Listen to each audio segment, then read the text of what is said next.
Keranggan adalah sebuah kota kecamatan yang terletak kurang lebih 4 km sebelum memasuki kota Temanggung dari arah Jogja ataupun dari arah Semarang. Sebagai sebuah kota kecamatan, kota ini terhitung kota yang cukup ramai dengan aktivitas perdagangan. Akan tetapi perdagangannya hanya dilaksanakan pada pagi hari.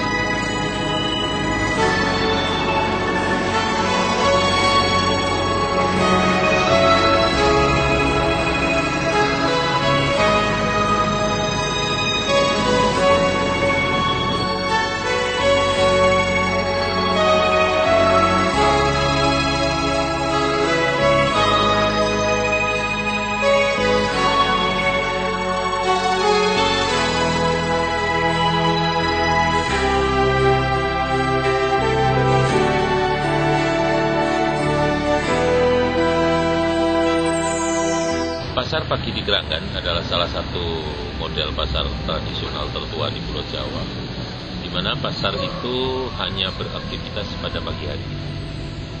Komoditas yang diperdagangkan mayoritas adalah hasil bumi, yang mana kemudian hasil bumi itu dikumpulkan di pasar, kemudian didistribusikan ke kota-kota lain, ke Magelang, ke Jogja, ke Semarang, Banjarnegara, dan lain-lain.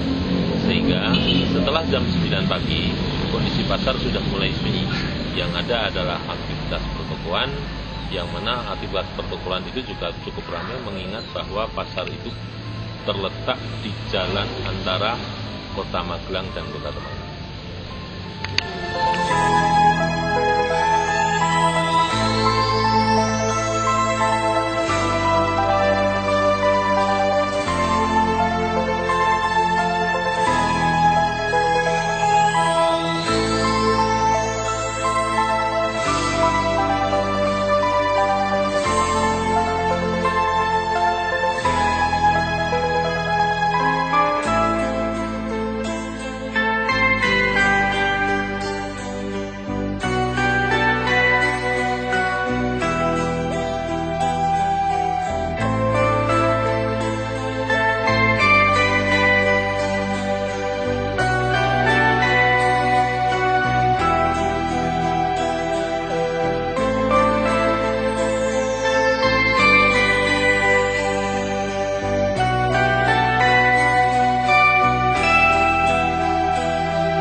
Dari pasar tradisional itu adanya Wisma Sumodilogo, di mana Wisma Sumodilogo ini adalah satu bangunan yang kemudian saat ini difungsikan sebagai sarana rapat, sarana penginapan yang dipakai untuk acara-acara rapat, baik itu di tingkat daerah maupun tingkat provinsi. Nah, Sumodilogo sendiri ini adalah salah satu tokoh, ya, salah satu tokoh yang mana pada zaman Perang Belanda dia dikenal sebagai orang Indonesia yang pro Belanda, yang kemudian dibunuh oleh Laskar Diponegoro. Nah, keluarganya itu masih memiliki sebuah paguyuban, termasuk diantaranya Wisma Dilogo ini adalah aset yang digunakan sebagai bangunan untuk mengenang eksistensi Sumodilogo pada masa lalu.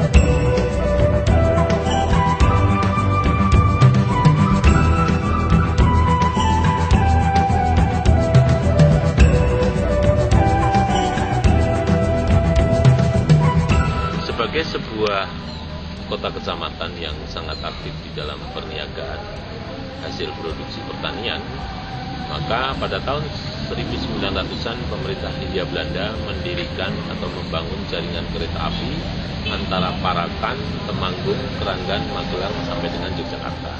Nah, di Keranggan ini didirikan sebuah stasiun yang mana di dekat stasiun itu terdapat sebuah sungai yang dikenal dengan Sungai Progo. Nah, di Sungai Progo ini melintang sebuah jembatan kereta api yang cukup tinggi di atas permukaan air sungai.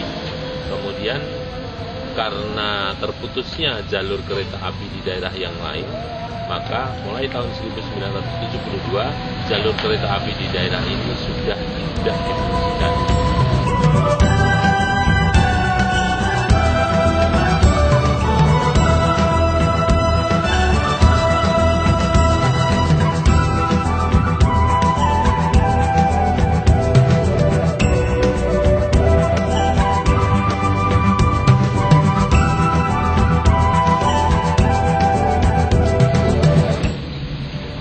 Sebelah utara Keranggan atau tepatnya sekitar 1 km setelah Pasar Keranggan, di sebelah kiri itu ada jembatan kereta api, sementara di sebelah kanan itu ada jembatan Kaliprogo. Jembatan ini sangat vital karena menghubungkan antara kota Jogja, Semarang dengan Purwokerto. Jadi jembatan ini terletak kira-kira 3 atau 4 km sebelum kota Temanggung. Pada zaman dahulu, jembatan ini menyimpan nilai sejarah yang sangat tinggi, yang mana pada tahun 1948 pada saat West Belanda, tempat ini dijadikan sebagai ajang pembantaian, yang mana waktu itu tentara Belanda dengan KNIL yang dikenal sebagai satu kesatuan elit pada waktu itu dipimpin oleh Jenderal Van der Zie bekerja sama dengan kesatuan semacam Hansip dari etnis Cina yang disebut dengan Po Hang Cui. Mereka menangkap para relawan, menangkap para pejuang Republik Indonesia, kemudian ditahan di penjara yang ada di Jalan Setiabudi Temanggung. Pada malam hari mereka disiksa, kemudian mereka dibawa ke jembatan ini untuk kemudian dibunuh dengan cara dipancung atau kemudian ditembak kepalanya dan ditendang dimasukkan ke dalam Kali Progo. Menurut beberapa sumber, ada ribuan orang yang menjadi korban pada waktu itu. Bahkan salah satu tokoh sejarah, Bapak Bambang Purnomo, menyebutkan jumlah korban diperkirakan mencapai lebih dari 1.600 orang.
dari arah Jogja dan arah Semarang itu memasuki kota Temanggung.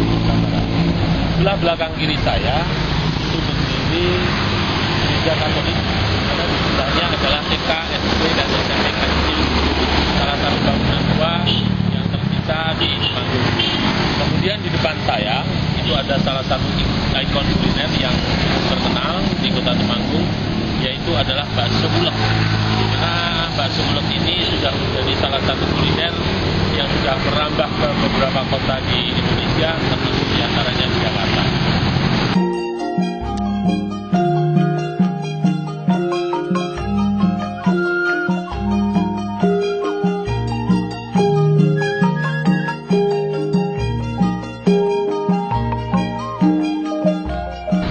Kita masih berada di Jalan Jenderal Sudirman.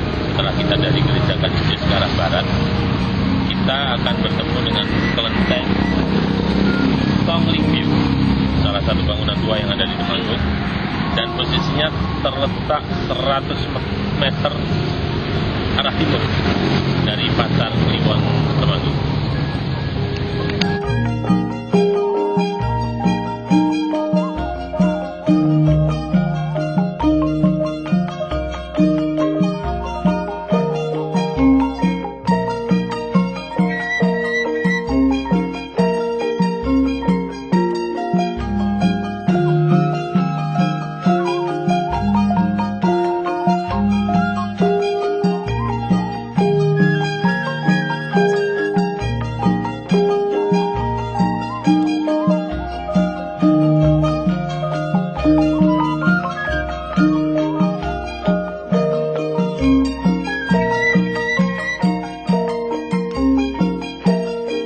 Pasar Kliwon Temanggung ini adalah pusat perdagangan masyarakat Temanggung dan sekitarnya.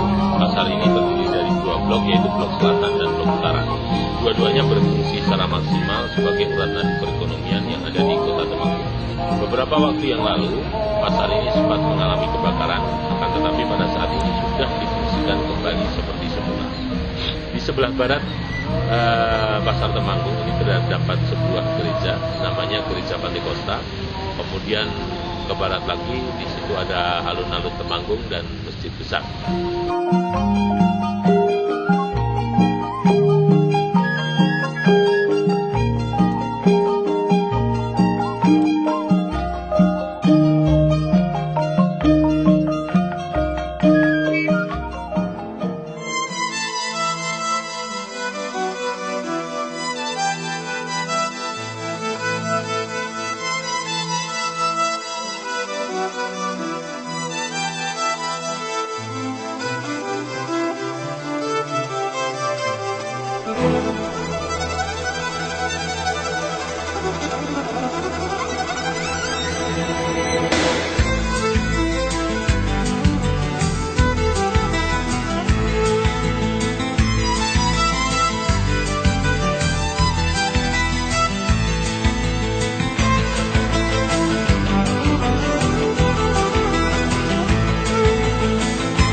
Kami berada di depan Gereja Pantekosta Temanggung, belakang saya. Dulu di sebelah timurnya ini berdiri sebuah rumah tua, yang mana kemudian rumah tua itu sekarang sudah berganti kepemilikan, dan saat ini sudah berdiri menjadi ruko-ruko. Nah, kaitannya dengan gereja ini bahwa gereja ini tanahnya berdiri di atas dua tanah yang berbeda. Yang pertama adalah tanah hibah yang berada di sebelah depan, dan tanah hasil pembelian yang ada di sebelah belakang, yang mana tanah belakang itu adalah terkait dengan bangunan rumah tua yang berada di sebelah timur gereja ini. Rumah tua itu dulu dimiliki oleh seorang Tionghoa yang bernama Om Jing.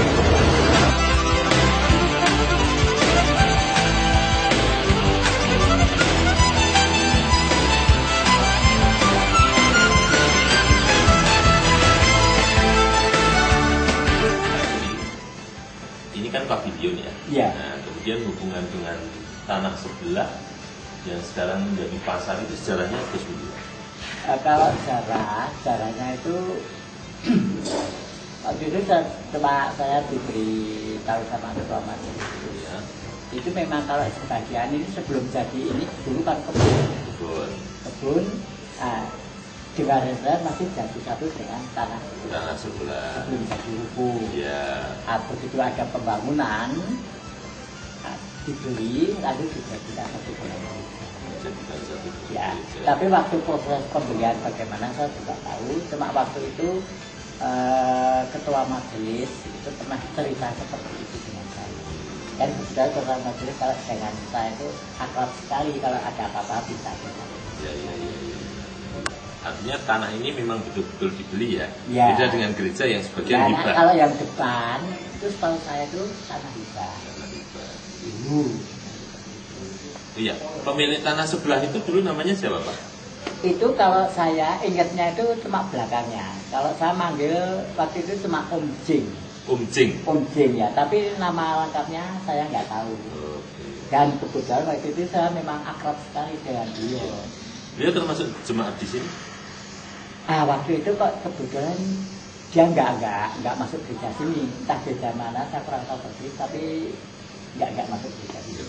Kemungkinan dengan tua-tua majelis dulu itu akrab sekali. Yang namanya kencing. Beli kalau yang pavilion itu, kalau yang Taibah yang gerejanya itu.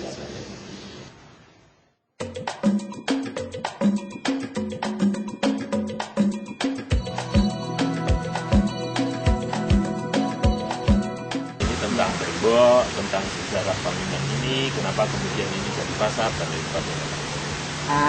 Cerita awal sama yang punya, kebetulan waktu itu saya kan akrab sekali sama yang punya rumah. Itu namanya kalau saya manggil itu namanya Om Jing. Ya, nama lengkapnya saya nggak tahu.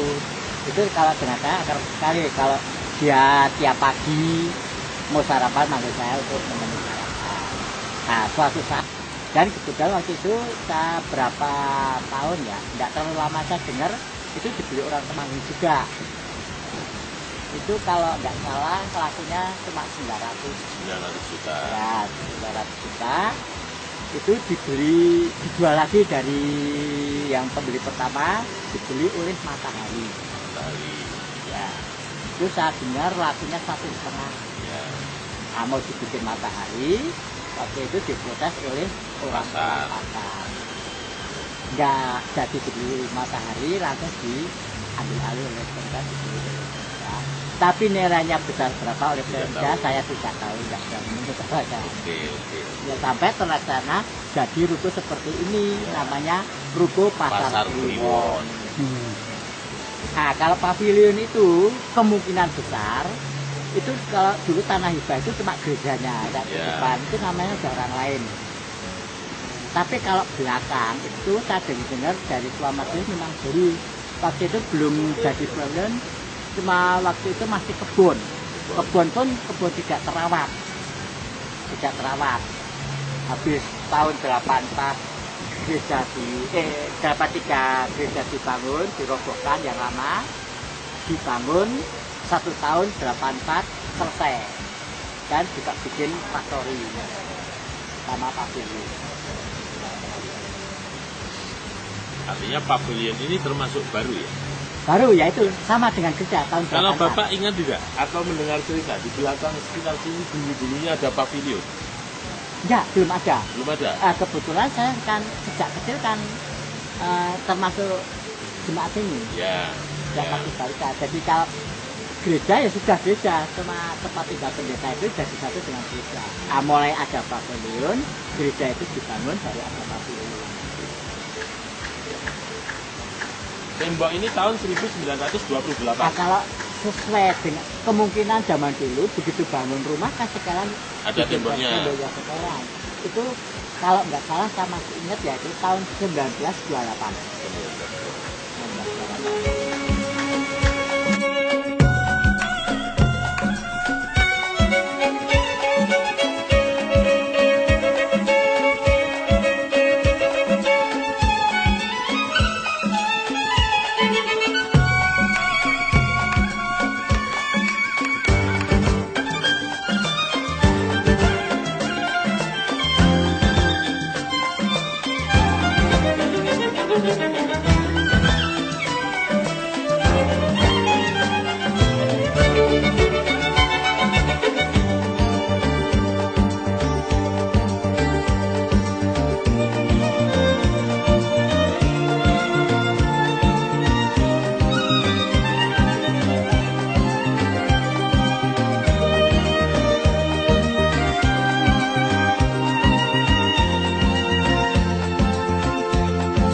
Saat ini kami berada di Masjid Agung Darussalam, Kota Temanggung, yang mana masjid ini dibangun pada tahun 1700-an.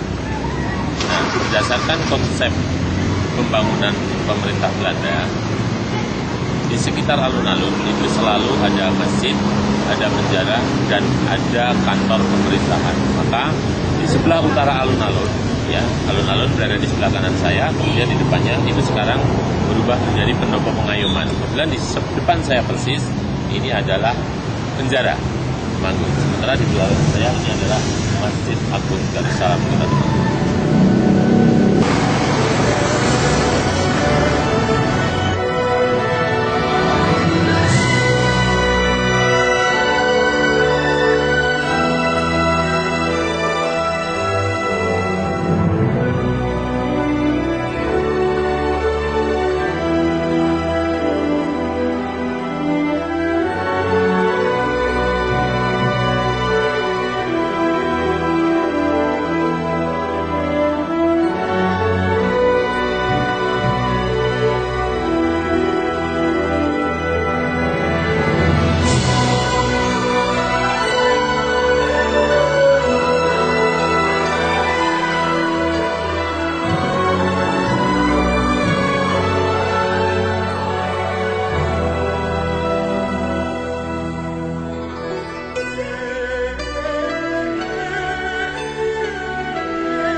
Buntut, sehingga sop buntut Indah Biru saat ini menjadi salah satu ikon kuliner Temanggung bagi daerah-daerah di sekitar Kabupaten Temanggung.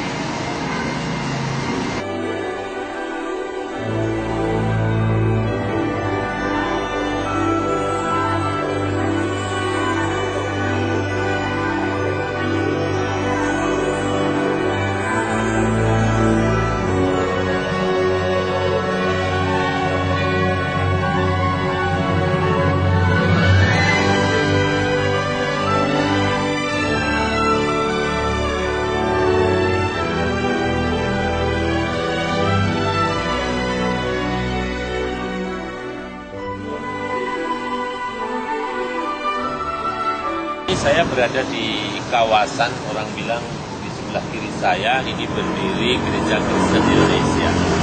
Berpuluh tahun yang lalu, di deretan sekitar sini itu bermukim warga Tionghoa dengan marga Tang. Di mana tahun 80-an di sini masih ada pabrik sirup dan permen asem.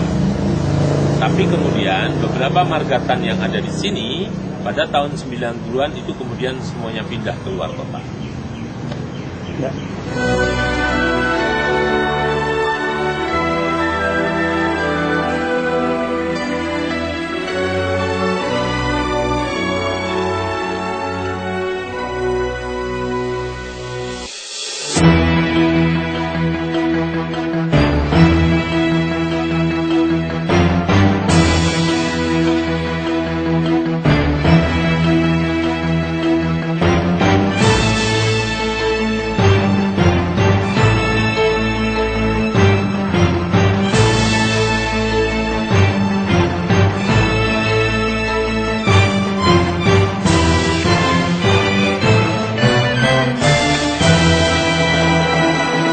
Saat ini kami berada di Jalan Setiabudi atau tempatnya sebelah utara pasar dan sebelah timur alun-alun.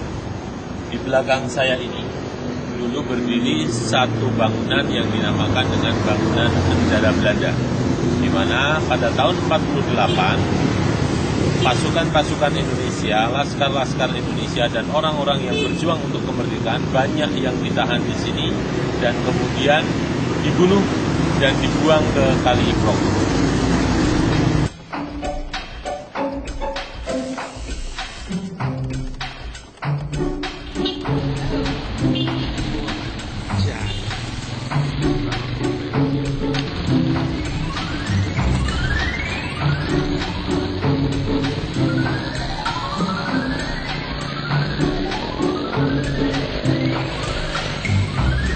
Dari pertigaan sebelah barat pasar kemudian berbelok ke utara, di situ dulu namanya adalah Jalan Paraan, tapi pada saat ini berganti nama menjadi Jalan Diponegoro. Di situ masih berdiri beberapa bangunan kuno berupa rumah tua yang masih ditinggali dan saat ini menjadi ikon Kota Temanggung pada masa yang lalu.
inilah stasiun kereta api yang dulu difungsikan sebagai salah satu sarana transportasi vital yang menghubungkan Temanggung, Jogja, dan Tarakan.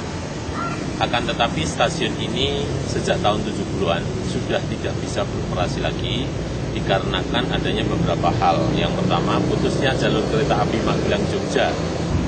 Kemudian dikarenakan putusnya jalur itu, maka jalan kereta api mulai saat itu sudah tidak bisa masuk lagi ke kota Temanggung dan kota Tarakan.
Di sebelah kiri kita, tempat kita berjalan ke arah timur.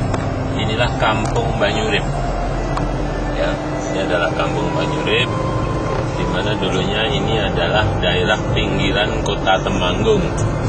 Nah, di belakang bangunan sebelah kiri ini, dulunya ada rel kereta api yang menghubungkan antara kota Temanggung dan kota Magelang. Akan tetapi rel itu pada saat ini sudah banyak tertutup oleh bangunan-bangunan rumah, sehingga kita agak susah untuk mendokumentasikannya.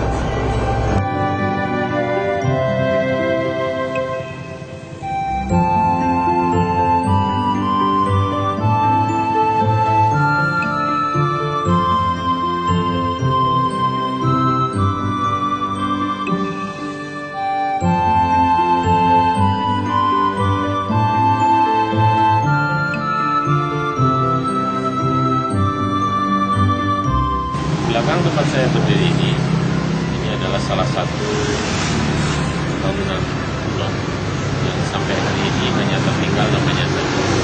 Ini adalah makam orang-orang Belanda yang tinggal di Temanggung pada tahun sebelum kemerdekaan. Ini dinamakan dengan makam Belanda atau kuburan terpop.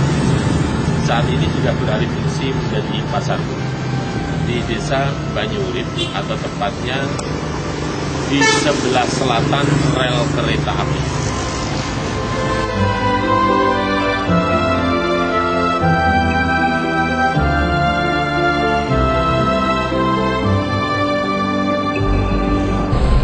Kita menyusuri jalan antara Temanggung yang menuju ke arah Desa Kaloran. Di desa ini sebelah kiri kita masih termasuk wilayah Banyurip, dan di depan kita nanti itu kita akan ketemu dengan desa yang namanya Desa Geneng. Pada saat ini di Geneng sudah ada perempatan lampu merah. Akan tetapi lampu merah itu baru beberapa tahun yang terakhir ini, karena sesungguhnya lampu merah itu dibuat terkait dengan adanya pembangunan jalan antara jalur arteri pinggir kota yang masuk dari arah Parakan untuk tembus ke terminal.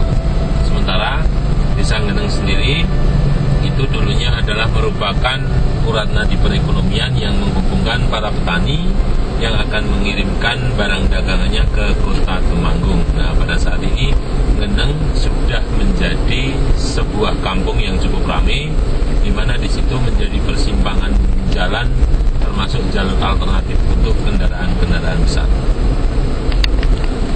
Saat ini kita berada di perempatan Geneng.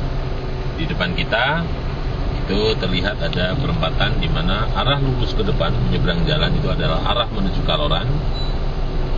Simpangan yang ke arah kiri itu adalah jalan menuju ke Parakan, dan simpangan ke kanan adalah jalan menuju ke Terminal Bis Temanggung. Sampai hari ini jalan ini semakin ramai karena menjadi jalur alternatif dari Temanggung, Kaloran, Bandungan menuju ke Semarang. Mengingat bahwa Bandungan adalah salah satu tujuan wisata yang ada di kota Jawa, yang ada di provinsi Jawa Tengah. Nah, inilah Kampung Geneng ya, yang sekian tahun lalu hanya berupa rumah-rumah kayu. Pada saat ini sudah banyak berdiri rumah permanen di sini. Kemudian kita pelan-pelan turun ke bawah ya. Kita bisa menyaksikan bahwa jalan di sini infrastrukturnya sudah cukup bagus.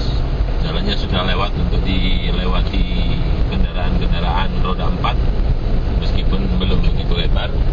Akan tetapi daerah Geneng, Kampung Geneng ini sudah berubah menjadi sepertinya sebuah kota kecil, yang mana ada beberapa industri yang berkembang, termasuk juga perdagangan.